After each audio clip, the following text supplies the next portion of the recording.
ఎన్నో రహస్యాల్ని, ఎన్నో ఆధ్యాత్మిక విషయాల్ని తెలిపారు.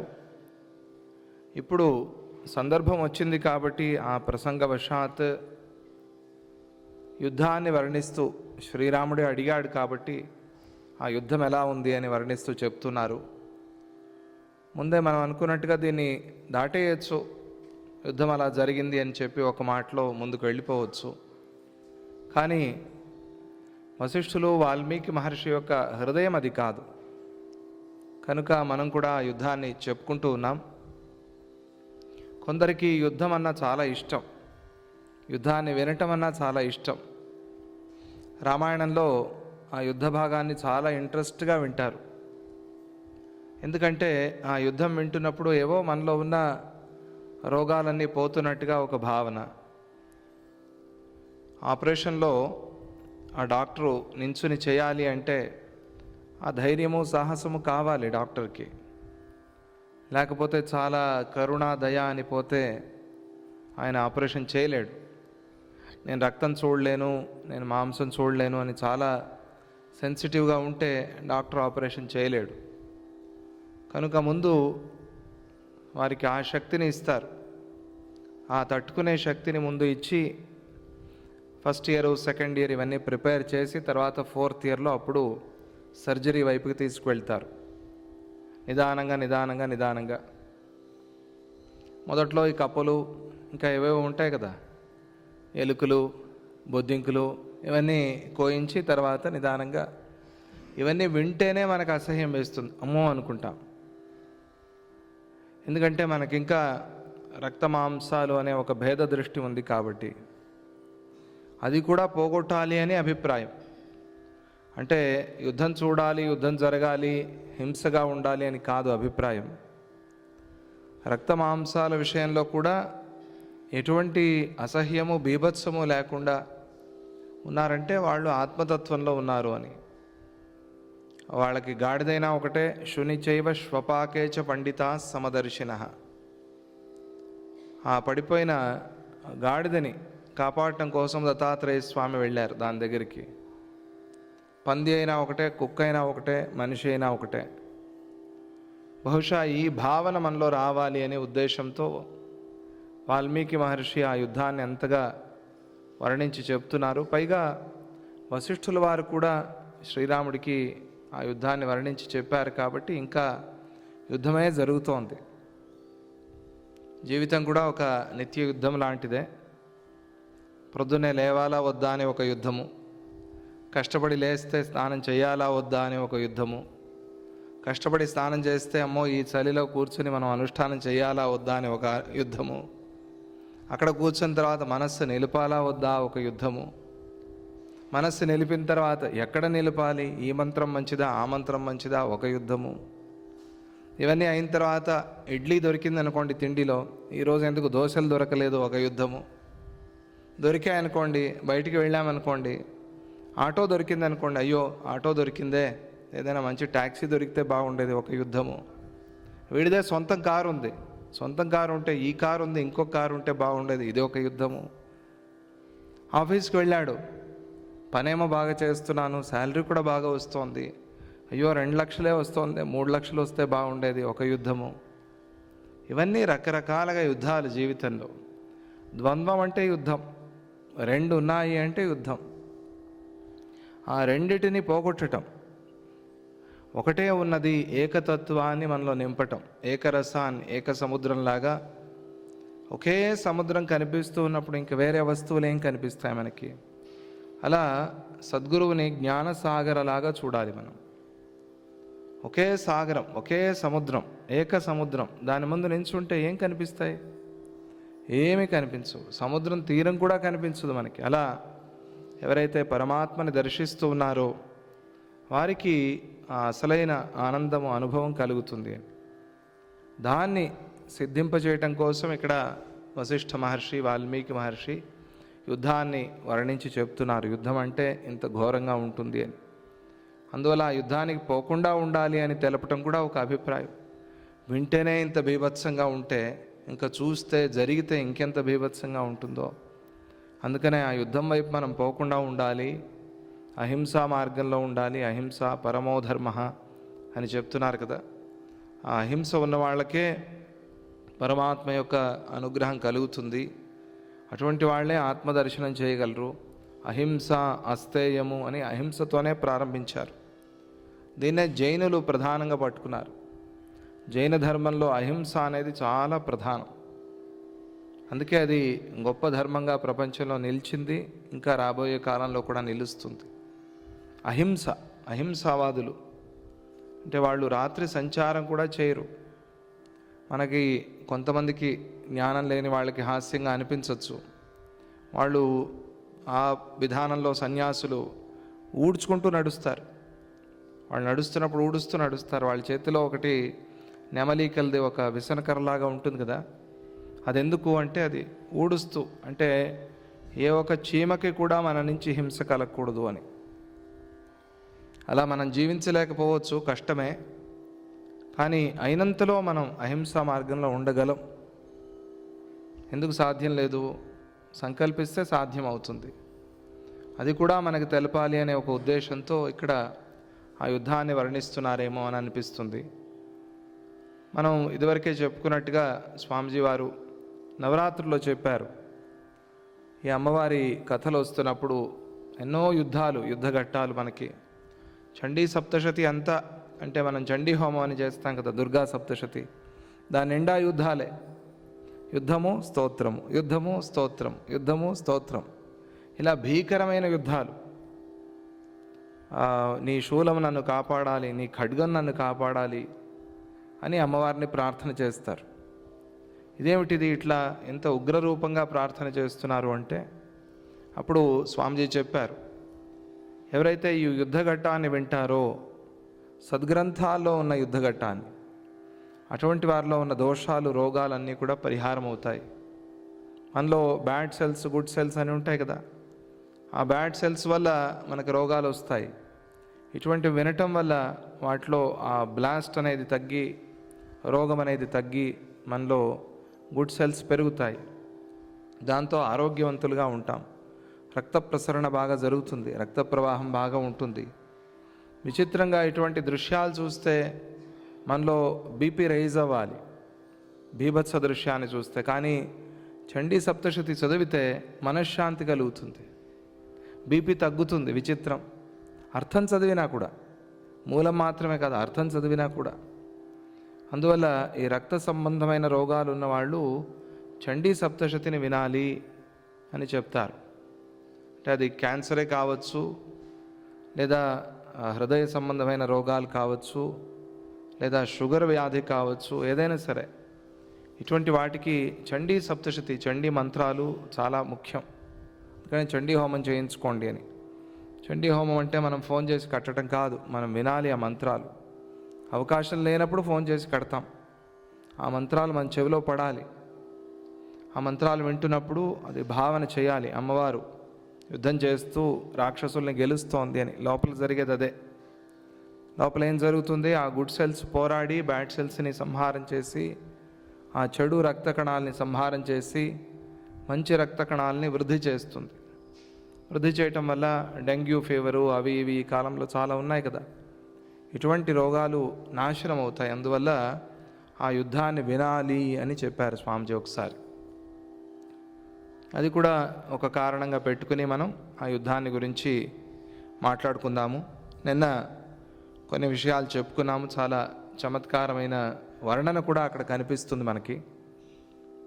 చాలా తమాషగా కూడా వర్ణిస్తారు కొన్ని సన్నివేశాల్లో. ఇక ఈరోజు అంటున్నారు, మృతమాతంగ సంఘాతే గిరావివ పిపీలికాః భీరవః పరిహీయంతే స్త్రియః పుంవక్షసీవచ.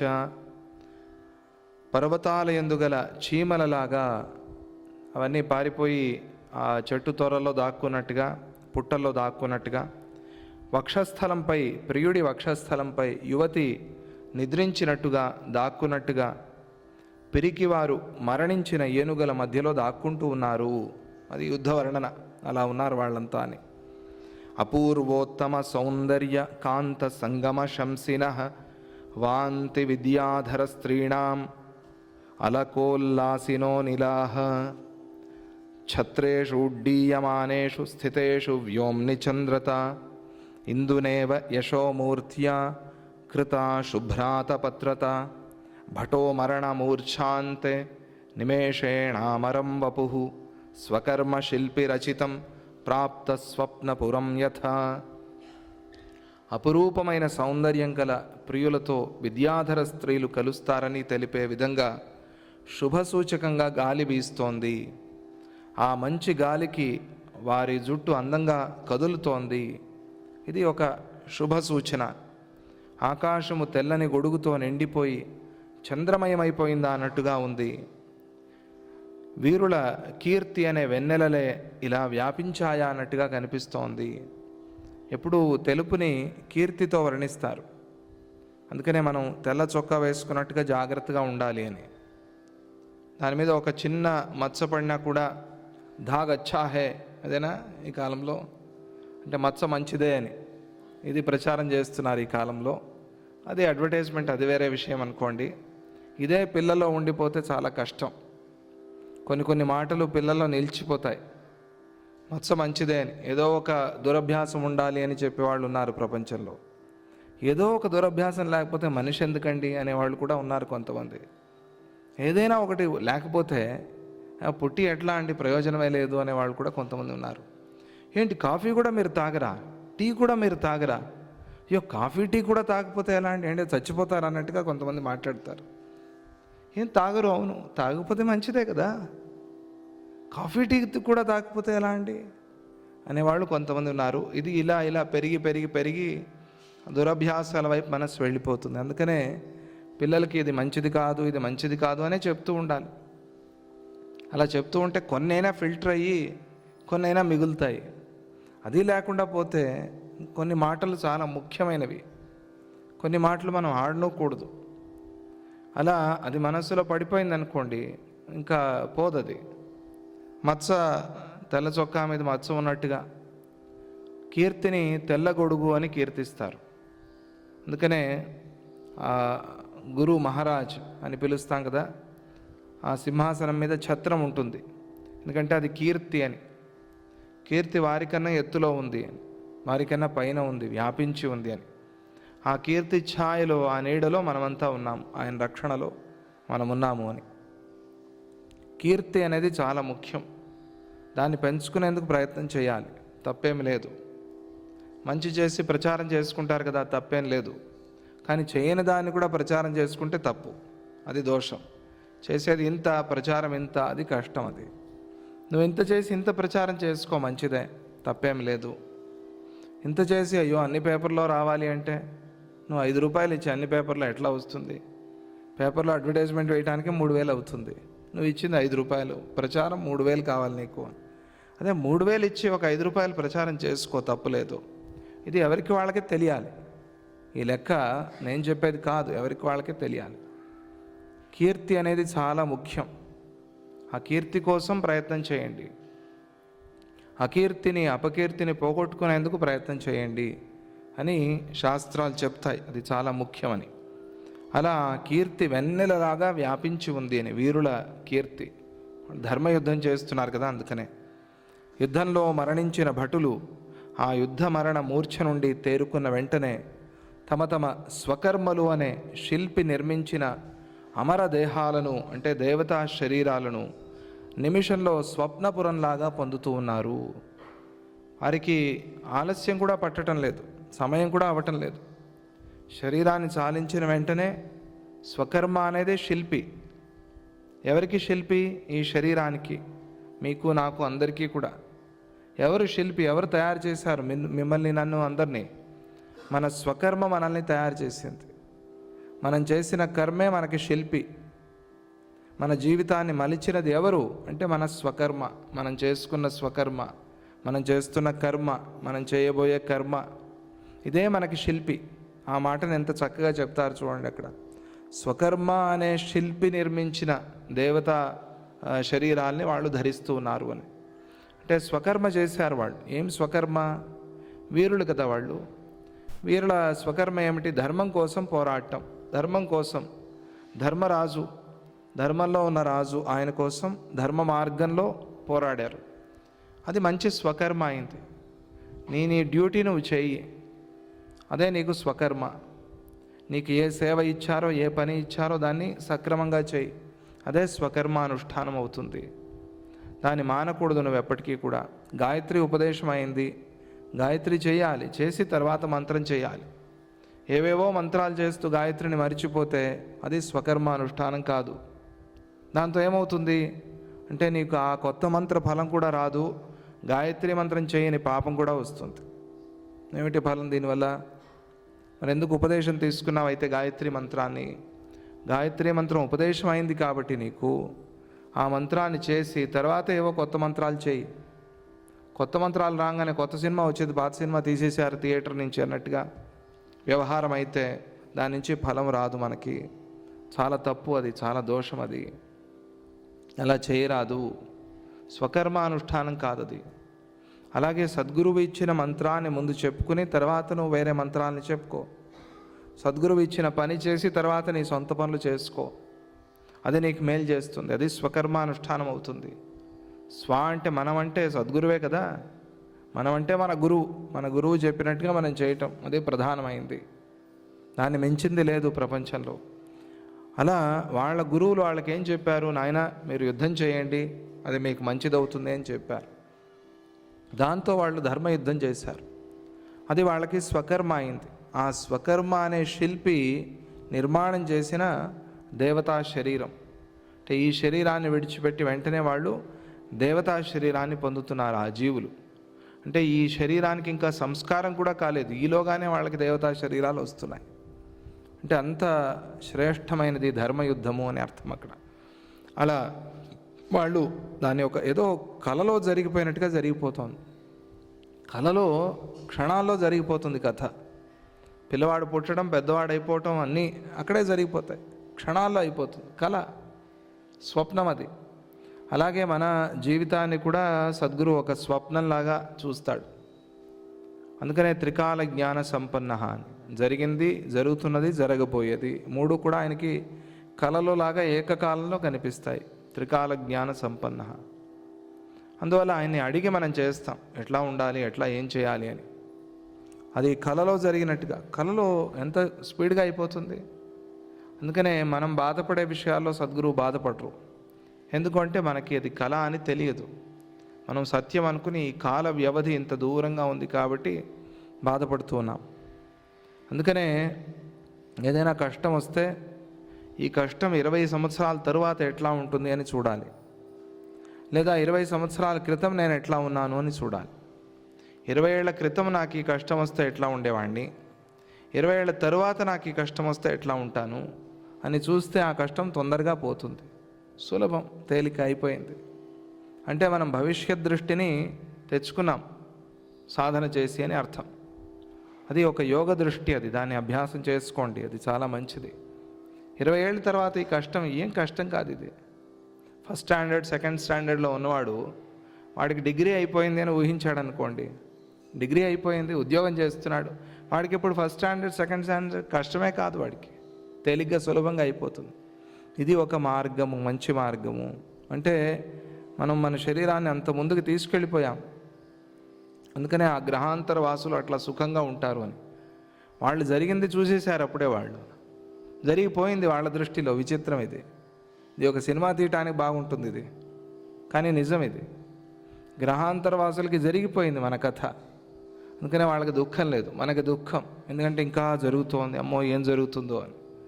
జరగాల్సింది జరిగి తీరుతుంది. ఒక మంచి పాట కూడా ఉంది, తెలుసా మీకు? అనుకున్నామని జరగవు అన్నీ. విన్నారా ఇది మీరు? అనుకోలేదని ఆగవు కొన్ని, జరిగినవన్నీ మంచికని, అనుకోవటమే మనిషి పని. ఎంత చక్కగా రాశాడు చూడండి ఆయన. ఎవరో తెలియదు, సముద్రాల వారో లేకపోతే ఆత్రేయ ఎవరో అయి ఉంటారు. మంచి కవులు ఆ కాలంలో ఉండేవాడు. ఎంత బాగా రాశాడు. జరిగినవన్నీ మంచికని అనుకుంటే అదే పని, ఇంకేం చేయలేమనుకోండి, అది వేరే విషయము. అనుకోవటమే మనిషి పని. అట్లా అనుకుంటే అది బాగుంటుంది. ఎందుకు జరిగిందో మంచికే జరిగిందిలే, పోనీ నేనేదో చెడు చేసి ఉంటాను, అందుకే నాకు ఇది వచ్చింది ఫలం, కానీ ఇది మంచికే అయిపోయింది కదా, ఆ కర్మ ఇక్కడితో పోయింది కదా, సంతోషం. అదేదైనా సరే, ఎటువంటిదైనా సరే. కర్మక్షయం అయితే అయింది కదా. ప్రయాణం నాదే, మళ్ళీ ముందుకు వెళ్ళాలి నేను. ఈ జీవుడు ప్రయాణం చేయాలి. ఈ శరీరమో ఇంకొక శరీరమో ఇంకొక శరీరమో అట్లా ప్రయాణం చేస్తూ ఉంటాను. జరిగిపోయింది, ఏం చేస్తాం? మంచిదే, జరిగిందంతా మంచిదే. కర్మక్షయం అయితే అయింది కదా. లగేజ్ అయితే తగ్గింది కదా. ప్రయాణం చేయాల్సిందే, తప్పదు. అంతవరకు మూటను ఎత్తి మీద పెట్టుకున్నావు, ఎవరో వచ్చారు, స్థలం ఇచ్చారు, కూర్చోండి సీట్ అని. ఆ లగేజ్ పెట్టుకోవడానికి స్థలం కూడా దొరికింది. లగేజ్ అక్కడ పెట్టావు, హాయిగా కూర్చున్నావు. కర్మక్షయం అయితే అయింది కదా. ఆ బరువు అయితే తగ్గింది కదా. ఇలా అనుకుంటే సుఖంగా ఉంటాం, ఆనందంగా ఉంటాం. ఒక కాంప్రమైజ్ అంతే. ఏంటి కాంప్రమైజ్ అవ్వాలి? తప్పదు. Life is compromise. ఎక్కడ నువ్వు కాంప్రమైజ్ అవ్వకపోయినా కూడా లైఫ్ నడిచిపోతుంది. అది బుద్ధితో, జ్ఞానంతో కాంప్రమైజ్ అయ్యామంటే అది ఇంకా మంచిది. జ్ఞానంతో కాంప్రమైజ్ అంటే ఏమిటి? ఇది ఆయన సంకల్పము, ఇది భగవత్ సంకల్పం, ఇది దీన్ని నువ్వు నేను మార్చలేము, కాబట్టి ఇది మంచిదే అని అనేసుకో నువ్వు మనస్సులో. అయిపోయిందంతే. నువ్వు ఏమీ చేయని దానికి ఏం ప్రయోజనం? వరద వచ్చి ప్రవాహంలో అందరూ కొట్టుకుపోతూ ఉంటే మనము వాళ్ళతో పాటుగా కొట్టుకుపోవటం, ఏం చేస్తాం? ఈత వచ్చా? ఈదు, సంతోషం. చెట్టు దొరికిందా? చెట్టు పట్టుకో. అయినా పట్టుకున్నా కూడా నిలవలేకపోయావా? కొట్టుకుపోతూ ఆనందంగా అందరూ పోతున్నారు, నేను పోతున్నాను అనుకో, అంతే, అయిపోయింది. ఈదలేని వరదలో ఈత కొట్టాలి అనే ప్రయత్నం చేసి ఏం సాధిస్తావు నువ్వు? ఏం ప్రయత్నం చేస్తావు? అందువల్ల ఇది జ్ఞానంతో కాంప్రమైజ్ అవ్వటం. అప్పుడు వదిలేశాడనుకోండి వాడు, ఈ వరదలో నన్ను నేను కాపాడుకోలేను, భగవంతుడా నీ చేతిలో నేను ఉన్నాను బొమ్మలాగా, నీకు నేను అధీనుడై ఉన్నాను అని హాయిగా చేతులు వదిలి ప్రార్థన చేశాడు. బతికితే బతుకుతాడు, పోతే ఆనందంగా పోతాడు, అంతే కదా. ఏడుస్తూ పోవటం ఎందుకు? ఇదే ప్రపంచం, అంతే. వరదలో ఉన్నాం మనము. ఈత కొడతావా? ఈత కొట్టు. ఈత కొట్టేది నువ్వే. ఈత కొడుతున్నావు, ఎందుకు ఏడుస్తావు? అయ్యో ఈత కొట్టాలి అని. ఆ ఈత కొట్టే సమయంలో ఒక రక్షణ కోసం ప్రార్థన చేస్తావు, తప్పులేదు. ప్రార్థించు. సద్గురు వస్తాడు ఏదో రూపంలో, వచ్చి అది ఆ ట్యూబ్ ఏదో వేస్తాడు, వేసి నిన్ను బయటికి లాగుతాడు. కొన్ని సందర్భాల్లో నీ కర్మ అట్లా ఉంది, తప్పదు, కాబట్టి నువ్వు అలా వెళ్ళటమే మంచిది. ఇప్పుడు ఈ వరదలో వెళ్తే తర్వాత నీకు అమృతం దొరుకుతుంది. ఆయనకి తెలుసు అది ఆ విషయము, అందుకనే విడిచిపెట్టేశాడు. అయ్యో నన్ను ఎందుకు కాపాడలేదు, వరదలో పడి ప్రార్థన చేసినా నన్ను ఎందుకు కాపాడలేదు అని ప్రశ్నించద్దు. నువ్వు ప్రార్థన చేసావు భక్తిగా, బాగుంది. కాపాడలేదంటే ఎందుకు తిడతావు? నీ ప్రార్థన అంతా వ్యర్థమైపోయింది కదా. ప్రార్థన చేసావు, మంచి పని చేసావు. కాపాడాలి కాపాడకూడదు ఆయన ఇష్టం. అయ్యో నా ముందే కనిపిస్తున్నారండి అయినా కాపాడలేదు, నేను వెళ్ళాను, చూశాను, కలిశాను, నాకు చెప్పొద్దా ఇలా ఇటువంటి ప్రమాదం వస్తుంది? చెప్పకూడదు. ఆయన చెప్పరు. ఆయన ఇష్టం. ఆయన ఇష్టం అంటే అది మనకు కొంచెం ఒక ఎబ్బెట్టుగా వెగటుగా అనిపిస్తుంది. ఏమిటి ఆయన ఇష్టం అంటే? పిల్లలకి ఏదైనా ప్రమాదం వస్తుందంటే ముందే చెప్పి పంపించమా? హెల్మెట్ వేసుకుని జాగ్రత్తగా వెళ్ళు అని చెప్తామా లేదా? మరి అట్లా నాకు చెప్పొచ్చు కదా. చెప్తూనే ఉన్నారు కదా ఎప్పుడు, జాగ్రత్తగా ఉండు అని.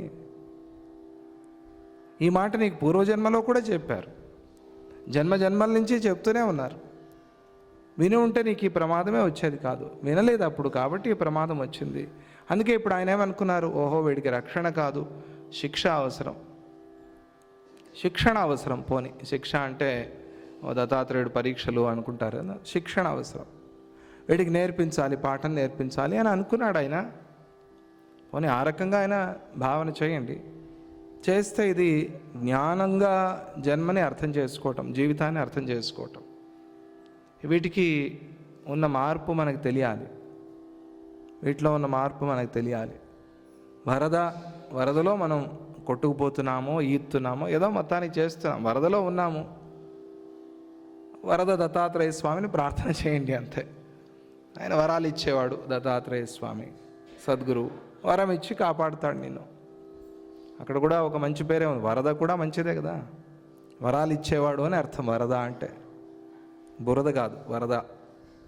ఆ దత్తాత్రేయ స్వామి మనల్ని కాపాడుతాడు సద్గురు రూపంగా. ఇక్కడ ఒక స్వప్నంలో జరిగినట్టుగా జరిగిపోతుంది ఇది. ఆ స్థాయికి వెళ్ళి మనం చూస్తే స్వప్నంలో జరిగినట్టే ఇదంతా. కానీ అలా మనతో చెప్పరు. ఏంటి ఎందుకు ఇంత బాధపడతారు వీళ్ళు అని అంటే మనం ఇంకా కుంగిపోతాం. నా బాధ మీకు వస్తే తెలుస్తుంది అని కూడా అంటారు కొంతమంది. సద్గురువుని కూడా అనేవాళ్ళు ఉన్నారు. అందువల్ల అలా అనరు. అవును, నీకు చాలా కష్టం వచ్చింది, ఆయనకి తెలిసినా కూడా మన కష్టం ఇప్పుడు వచ్చింది, ఇప్పుడే పోతుంది, ఎప్పుడు ఉండేది కాదు అని ఆయనకు తెలిసినా కూడా అయ్యో చాలా కష్టం వచ్చింది నీకు, మనతో పాటుగా ఆయన ఏడుస్తారు. అలా ఏడ్చేవాళ్ళు ఒకళ్ళు కావాలి మనతో పాటుగా, ఆ తోడు కావాలి మనకి. ఆ తోడు కోసమే వచ్చేది మనం సద్గురువు దగ్గరికి. అయ్యో నా కోసం ఆయన నవ్వుతారు, నా కోసం ఆయన ఏడుస్తారు. ఎవరున్నారు ప్రపంచంలో? వినేవాళ్ళు ఎవరున్నారు చెప్పండి? వినేవాళ్ళు ఎవరైనా ఉన్నారా? మన కష్టాలు వినేవాళ్ళు పారిపోతారంత. ఒకసారి వింటారేమో, ఒకసారి వినేవాళ్ళు కూడా లేరు ఈ కాలంలో. అందరూ తప్పించుకోవాలనే చూస్తారు. ఎవరికి కష్టాలు వద్దు అంటే మనకే కాదు, వినటానికి కూడా కష్టాలు వద్దు ఎవరికి. అందరికీ సుఖమే కావాలి ప్రపంచంలో. కానీ సద్గురువు కష్టకాలంలోనే వస్తాడు, కష్టం వచ్చినప్పుడే వస్తాడు, అప్పుడే కావాలి సద్గురువు. అలాగని సుఖం వచ్చినప్పుడు సద్గురువుని మరవకూడదు. కష్టంలో అందరూ ప్రార్థన చేస్తారు, ఇదేం స్పెషల్ ఏం కాదు ఇది. మనం అడగకపోయినా అమ్మా అని పడంగానే అమ్మ అంటాం. సుఖంగా ఉన్నప్పుడు మర్చిపోయాను, అది తప్పు. అది సుఖంలో ఉన్నప్పుడు ప్రార్థన చేయి, అప్పుడు నీకు ఇంకా పరిపూర్ణంగా సద్గురు కృప కలుగుతుంది. సుఖంలో కూడా వీడు మర్చిపోలేదు అని. ఇదంతా నీ వల్లే కదా అయింది, నేనేం చేశాను? నేను కోరితే పుట్టానా? నా జన్మ కూడా నీ ఇచ్ఛతోనే వచ్చింది అని ఎవరైతే అనుకుంటారో వారికి ఈ జ్ఞానం కలుగుతుంది. అలా ఒక స్వప్నంలో జరిగినట్టుగా జరిగిపోతోంది ఆ కథ. శూల శక్తియుష్టి చక్రాణం భృష్టయో ముక్తతుష్టయ వ్యోమాబ్ధౌ మత్స్య మకర సంకులా వయవా స్థితా. ఆకాశసాగరంలో శూలము మొదలైన ఆయుధాల వర్షం కురుస్తూ అందులో విసుగు చెందిన మత్స్య మకరాలు నిండిపోయి అటు ఇటు కదులుతూ చలిస్తూ ఉన్నట్టుగా ఉంది ఆకాశ సాగరం. ఆ యుద్ధాన్ని పైనుంచి వాళ్ళు చూస్తూ ఒక సాగరంగా వర్ణిస్తూ ఉన్నారు. అంటే వీళ్ళు ప్రయోగించే ఈ బాణాల ఆయుధాలు ఆకాశం వరకు పోతూ ఉన్నాయి. శరోత్కృత సితఛత్ర కలహంసైర్నభస్థలం భాతి సంచిత పూర్ణేందు బింబలక్షైరివావృతం. బాణాల చేత ఖండించబడిన తెల్లని గొడుగులు హంసలలాగా ఆకాశానికి ఎగురగా ఆకాశంలో ఎన్నో నిండు చందమామలు ఉదయిస్తున్నట్టుగా కనిపించింది. క్రియతే గగనోడ్డీనై చామరైశ్చారు ఘర్ఘరై వాతావధూత సంరోధ తరంగ నికరద్యుతి. ఆకాశానికి ఎగిరిన చామరాల గుంపు గాలి చేత కదిలించబడి తరంగాలలాగా శోభిస్తూ ఉన్నాయి. దృశ్యంతే హేతిదలితాశ్ఛత్ర చామరకేతవ ఆకాశక్షేత్ర విక్షిప్తా యశశాలిలత ఇవ. కత్తులచే నరకబడ్డ ఛత్ర చామర పతాకాల గుంపులు ఆకాశమనే పొలంలో ఎగిరి అందులో నాటబడిన కీర్తి రూపమైన వరికంకుల లతలలాగా కనిపిస్తూ ఉన్నాయి అని వర్ణన. ఇది కవులు ఇలాగే వర్ణిస్తారు, ఒకదాన్ని ఇంకొక దాంతో పోల్చటము. కొన్నిసార్లు రూపకాలంకారం, కొన్నిసార్లు ఉపమాలంకారం, కొన్నిసార్లు ఉత్ప్రేక్షాలంకారం, కొన్నిసార్లు అతిశయోక్తి అలంకారం. ఇవన్నీ ప్రధానమైనవి కావ్యంలో. అవన్నీ కూడా ఇక్కడ గుప్పించి ఆయనకి సమయం వచ్చింది కదా, కవుల సమయం వచ్చింది, ఆయన విడిచిపెట్టరు, ఇంకా విజృంభించి ఆయన ఆ యుద్ధాన్ని వర్ణిస్తారు. వహద్భిర్వ్యోమ్ని సక్షేమ పశ్య నీతాక్షయం శరై శక్తివృష్టి రూపాయాంతి సస్యశ్రీ శలభైరివ. చూడండి చూడండి, కొంతమంది మాట్లాడుతున్నారట. ధాన్యం యొక్క అందాన్ని మిడతలు పాడు చేసినట్లుగా అస్త్రవర్షము శక్తి మొదలైన ఆయుధాలను నాశనం చేస్తున్నాయి. ఏషా ప్రసురుత దోర్దండ భట ఖడ్గ ఛటాకృతి కఠినాత్ కంకటాజ్జాత మృత్యోరేవోగ్రహం కృతి. ఈ యోధుడు చేతిని చాచి శత్రుపక్షంలోని వీరుడి కవచంపై ఖడ్గంతో కొట్టగా అప్పుడు వెలువడిన ఛటాత్కారం మృత్యువు హుంకరించినట్టుగా శబ్దం చేస్తోంది. యుద్ధంలో ఆ మృత్యు భీకరం ఆ శబ్దాల్ని వర్ణన చేస్తారు. హేతి కల్పా నిలక్షుణ్ణ దంత నిర్ఘరవారయ జనతాక్షయకాలేస్మిన్ భగ్నా నాగానగా ఇవ. ఈ జనప్రళయ సమయంలో కత్తి మొదలైన అస్త్రాల యొక్క దెబ్బలనే గాలి వల్ల ఏనుగులు అనే పర్వతాలు కొట్టబడి దంతాలనే సెలయేళ్లను ప్రవహింపచేస్తూ మరణిస్తూ ఉన్నాయి. సచక్రనాథ సూతాశ్వం వ్యూఢం రక్తమహాహృదే హాహాభిభూతగతికం చేష్టతే రథపత్తనం. అక్కడ మాట్లాడుకుంటున్నారట.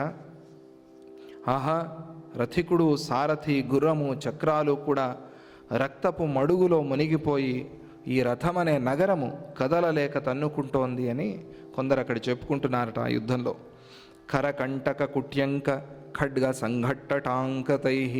ఆ పదాలు ఎలా ఉంటాయి చూడండి. ఇది అనుకుని రాస్తే రాదది, సిద్ధి అది, ఆ శబ్ద సిద్ధి అది, కావ్య సిద్ధి అది. అందుకనే మహాత్ముల వాక్యాలు అట్లా శాశ్వతంగా నిలిచిపోతాయి. ఎందుకంటే వాళ్ళకి వాక్సిద్ధి అయింది, శబ్దసిద్ధి అయింది. రామాయణం ఈ రోజుకి అలాగే ఉంటుంది, రాబోయే కాలాల్లోనూ అలాగే ఉంటుంది. ఎప్పటి వరకు రామాయణం ఉంటుందో దేశం క్షేమంగా ఉంటుంది. ఎలా వచ్చింది దీనికి శక్తి? రామాయణం మీద ఎన్ని కథలు వచ్చాయి, తర్వాత రామాయణం మీద ఎన్ని కావ్యాలు వచ్చాయి, ఎన్ని నాటకాలు వచ్చాయి, ఎన్ని సినిమాలు వచ్చాయి, ఎన్ని సీరియళ్ళు వచ్చాయి, ఇంకా వస్తూనే ఉన్నాయి, ఇంకా వస్తూనే ఉంటాయి. ఏ కథ ప్రపంచంలో తీసుకున్నా కూడా అది రామాయణమే. మీ నా అందరి కథ రామాయణమే. అందరిలోనూ రాముడు ఉన్నాడు అనటానికి అదే కారణం. అందరి కథ రామాయణమే. ఏదో ఒక సంబంధం ఉంటుంది రామాయణంతో మనకి. చూసుకోండి కావాలంటే. నా కథలో రాముడు ఎలా ఉన్నాడు అని చూసుకోండి మీరు. నా కథలో రామాయణానికి ఏం సంబంధం ఉంది అని చూసుకోండి, అర్థమవుతుంది. రామాయణంలో లేని కథ లేదు. ఇది సృష్టి కథ. ఇది రామాయణం అనేది సృష్టి కథ. అందుకని అందరి కథలు రామాయణంలో ఉంటాయి, అన్ని కథలు రామాయణంలో ఉంటాయి. అది ఎటు తిరిగి ఏం మాట్లాడినా కూడా మొత్తానికి రామాయణంలోకే వస్తుంది. అది హాలీవుడ్డే కావచ్చు, ఇంకో వుడ్, ఏ వుడ్ అయినా సరే, ఎన్ని వుడ్ ఏదైనా తీసుకోండి, ఏ కథ అయినా తీసుకోండి, ప్రపంచంలో ఛాలెంజ్ చేస్తాను, రామాయణమే.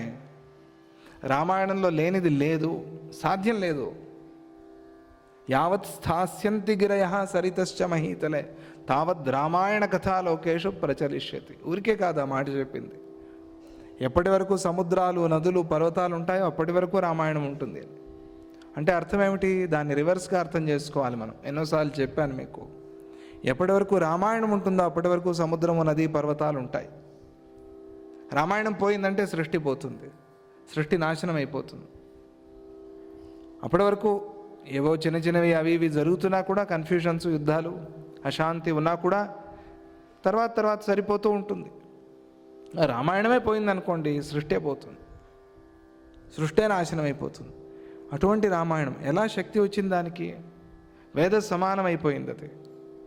అందుకే శతశ్లోకి రామాయణమైనా చదవండి కనీసం అనేది స్వామిజీ. ఎందుకంటే మనం అప్పుడు ధర్మాన్ని ఆచరణ చేసిన వాళ్ళం అవుతాం. దాని మీద ఇప్పుడు వీడియో కూడా చేస్తూ ఉన్నాం.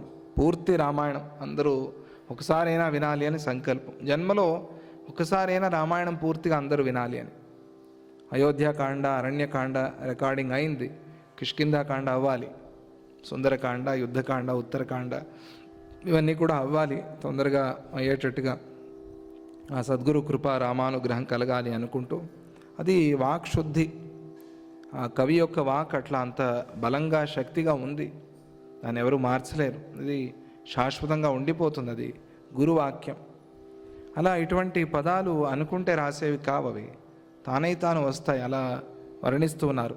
కాలరాత్ర్యా ప్రణుత్యంత్య రణ వీణేవ వాద్యతే.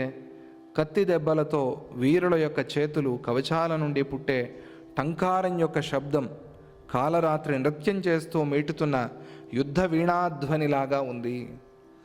నరేభ ఖర వాజిభ్యో ఏచ్యుతా రక్త నిర్ఘరాః ఏచ్యుతా రక్త నిర్ఝరాః పశ్య తద్బిందు సిక్తేన వాయునా రుణితా దిశః. అక్కడ వాళ్ళు మాట్లాడుకుంటున్నారట. చూడండి, మరణించిన ప్రజలు, గుర్రాలు, ఏనుగుల నుండి రక్తం ప్రవహిస్తోంది. వాయువు ఆ రక్త బిందువులతో తడిసి వీస్తూ ఉండటం వల్ల దిక్కులు ఎర్రగా అవుతున్నాయి అని అక్కడ వాళ్ళు అనుకుంటూ ఉన్నారట. శస్త్రాంశు జలదే వ్యోమ్ని కాళీ చికుర మేచకే శరకోరక భారస్రక్ మేఘే విద్యుదివోదిత. అస్త్ర సమూహాలు అనే కిరణాల వల్ల ఆకాశంలో మేఘాలు క్రమ్ముకున్న కాళికాదేవి యొక్క కేశపాశాలలాగా నల్లగా అయింది. దేవి విరాట్ రూపమైనట్టి నీకు ప్రకృతి సర్వంబు ముస్తాబు చేయు. అది అమ్మవారి కేశాలని వర్ణించారు కదా ఆ కీర్తనలో. ఏం చరణం అది? చీకట్లో నాట్యాన చలరేగు కురులు అని వర్ణించారు. చీకట్లు ఏమిటి అంటే అమ్మవారి కురులు, విశ్వరూప సందర్శనం. ఇది విరాట్ రూపిణిగా చూడటం అమ్మవారిని. చీకటి అంటే ఏమిటి? అమ్మవారి కురులు, అమ్మవారి కేశాలు అని వర్ణిస్తూ ఉన్నారు అక్కడ. అలా ఇక్కడ కాళరాత్రి యొక్క కేశపాశాలలాగా నల్లగా కనిపిస్తూ ఉన్నది. ఇటువంటి ఆకాశంలో మొగ్గలను పోలిన బాణాలు పూలమాలలాగా కదులుతూ ఉండటం వల్ల మెరుపులు మెరుస్తున్నాయా అన్నట్లుగా ఉంది.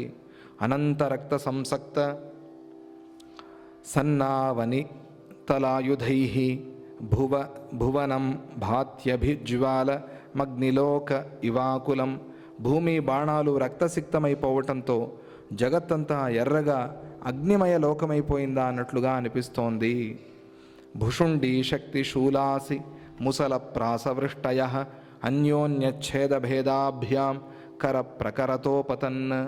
యోధుల చేతిలో ఉన్న శక్తి మొదలైన ఆయుధాలు ఒకదానితో ఒకటి తగిలి చిన్నాభిన్నమవుతూ ముక్కలు ముక్కలవుతూ నాలుగు దిక్కుల వైపు పడుతున్నాయి. అక్షోభైక ప్రహరణాద్యాతు ధాన్యోన్యచేష్టితం సంరంభావేక్షణ ప్రజ్ఞం రణం స్వప్నమివ స్థితం. ఆ యుద్ధం ఒక స్వప్న యుద్ధంలాగా ఉంది. స్వప్న వీరులు పని చేయరు. స్వప్న యుద్ధమందు ఆ వీరులను నాశనం చేసే మాయలాగా ఈ యుద్ధం కూడా అసత్యమై ఉంది అని కొంతమంది అనుకుంటూ ఉన్నారు.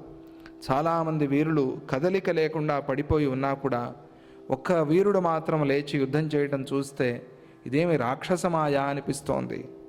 ఆ యుద్ధం భీకరంగా జరుగుతూ ఉన్నా తన ఇచ్ఛానుసారం జరగకపోవటంతో ఇది స్వప్న యుద్ధమేమో అని ఒక వీరుడు అనుకుంటూ ఉన్నాడు. జరిగిపోతోంది భయంకరంగా, కానీ ఇది వీరుడు అనుకున్నాడు, నేను నా ఇష్టపడినట్టుగా కావటం లేదు, ఇది తన ఇష్టం వచ్చినట్టుగా అవుతోంది. కలగనేది మనమే, కానీ కళ మన చేతిలో ఉండదు. కళ అయిపోతూ ఉంటుంది.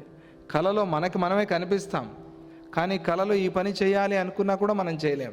అది జరిగిపోతూ ఉంటుంది. విచిత్రం. ఆ కళలో కనిపించే మనమే మన చేతిలో ఉండం, మన వశంలో ఉండం, పరవశం అయిపోయి ఉంటాం. అలా ఇది ప్రపంచం. అందుకనే స్వప్న సదృశము అనేది అటువంటిదే ఈ ప్రపంచం కూడా. అలాగే కళలో ఉన్నట్టుగా మనం, ఇది భగవంతుడి చేతిలో అందరూ తోలుబొమ్మలు ఉంటారు కదా, స్వప్నంలాగా. తోలుబొమ్మలు అంటే అర్థం ఏమిటి? స్వప్నంలాగా. అందుకనే నువ్వు యుద్ధం చేయాలి చేయకూడదు అనుకున్నా చేసి తీరుతావు నువ్వు. అదే కృష్ణుడు చెప్పింది అర్జునుడికి. నువ్వు వివశుడివై చేస్తావయ్యా, అంతే, అయిపోయింది, డిసైడెడ్. ఇది దీన్ని నువ్వు మార్చలేవు. కాబట్టి బుద్ధి పెట్టి కనీసం చేయి, నీకు ఆ పుణ్యమైన వస్తుంది అన్నాడు.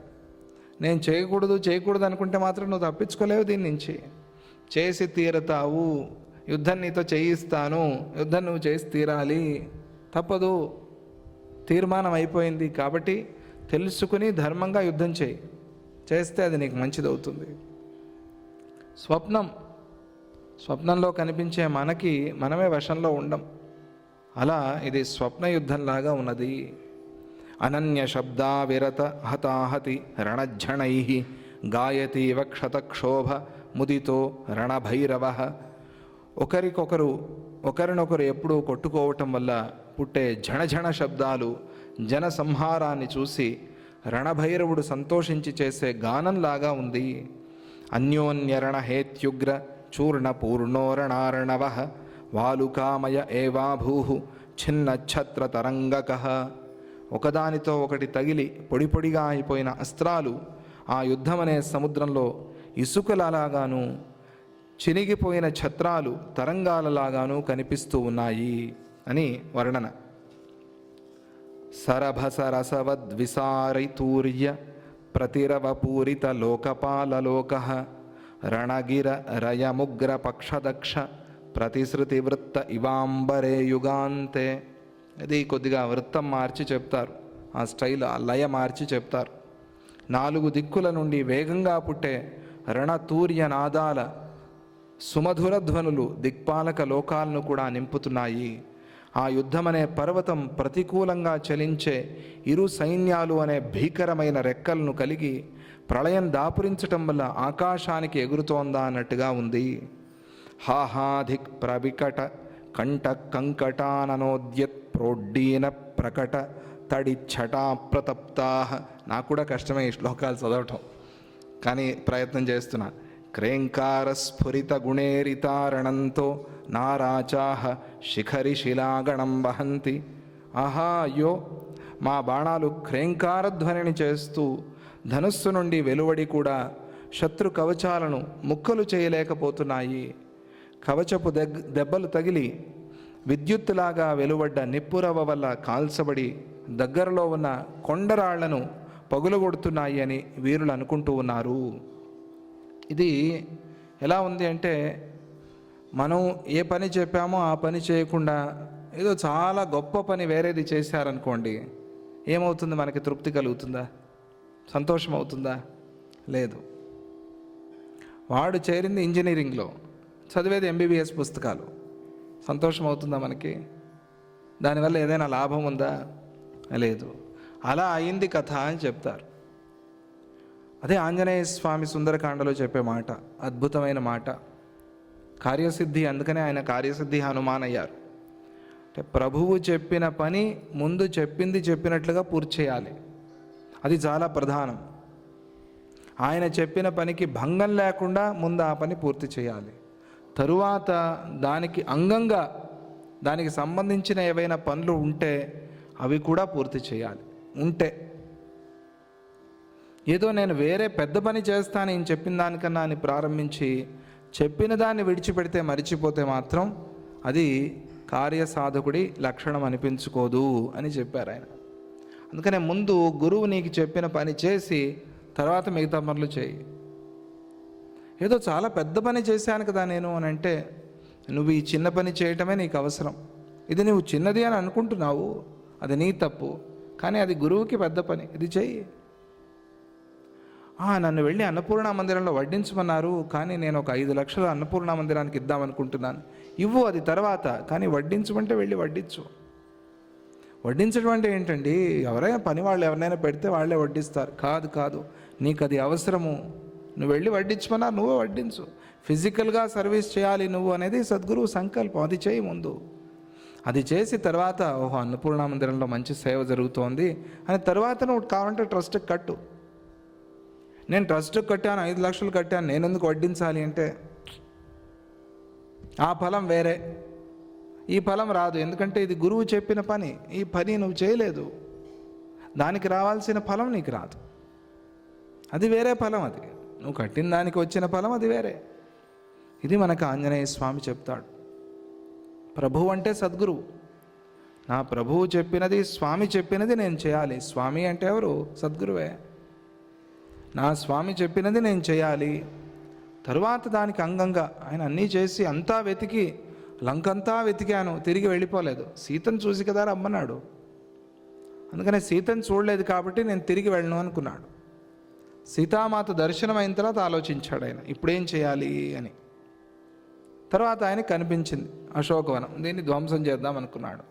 తర్వాత రాక్షసులు కనిపించారు, వీళ్ళని సంహారం చేద్దాం అనుకున్నాడు. తర్వాత చేశాడు ఆ పని. అది మనం గుర్తుపెట్టుకోవాలి. ఆంజనేయ స్వామి భక్తులం మనం కదా, అందుకనే అది ఆంజనేయ స్వామి నడిచినట్టుగా నడవాలి. అది నిజమైన భక్తి. సుందరకాండ చదవటం అంటే అది. సుందరకాండలో ఏం చెప్తాడు స్వామి మనకి అని దాన్ని అర్థం చేసుకోవటం, అది పారాయణ. అలా వాళ్ళు గొప్ప పని చేసినా కూడా ఆ బాణాలు వీళ్ళకి తృప్తి కాలేదు. వెళ్ళి పర్వతాలను కొడితే ఏం ప్రయోజనం? వీళ్ళు ప్రయోగించింది ఇక్కడ యుద్ధంలో ఈ వీరుల కోసం సంహారం అవ్వాలి అని. ఆ పని చేయకుండా వేరే పనులు చేస్తున్నాయి బాణాలు అని అక్కడ మాట్లాడటం. చిన్నేచ్ఛాచ్ఛమితి నయావదంగభంగం కుర్వంతో జ్వలదనలోజ్వలా పృషత్కా తావద్రాక్ ఋతమిత ఏహి మిత్రయామో యామోయం ప్రవహతి వాసరశ్చతుర్థ. యుద్ధంలో అలసిపోయిన వాడు ఇంకొకటితో అంటున్నాడు, వాడు కూడా అలసిపోయినాడు. ఇద్దరు మాట్లాడుకుంటున్నాడు. ఓ మిత్రుడా, నా మంచి మాట విను, రా మనం వెళ్ళిపోదాం. మండుతున్న నిప్పులాగా ఉన్న ఈ బాణాలు మన శరీరాలను భేదించకముందే మనం పారిపోదాము అని పిలుస్తున్నట్ట. ఈ 4వ జాము యమదినంలాగా అందరినీ పొట్టన పెట్టుకుంటోంది అని అంటున్నాడు అని అక్కడికి ఆ రణప్రేక్షక జనోక్తి వర్ణనం అనే ఆ 34వ సర్గని పూర్తి చేస్తారు. మనం కూడా అమ్మయ్య అని కొంచెం ఊపిరి పీల్చుకోవచ్చు. అటువంటి ఘట్టం అది. ఇంకా ఉన్నాయి చాలా, రణవర్ణనము ఇవన్నీ కూడా కొన్ని చెప్తారు. ఆయన సంకల్పం అట్లా ఉంది. యోగ వాసిష్టం చెప్పుకోవాలి అనుకున్నాం కాబట్టి తప్పదు, ఇవన్నీ చెప్పుకోవాలి. దానిలో భాగమే కదా ఇది. ఇంకా ఆ యుద్ధాన్ని ఎలా వర్ణిస్తారు అనేది మనం రేపు చెప్పుకుందాము.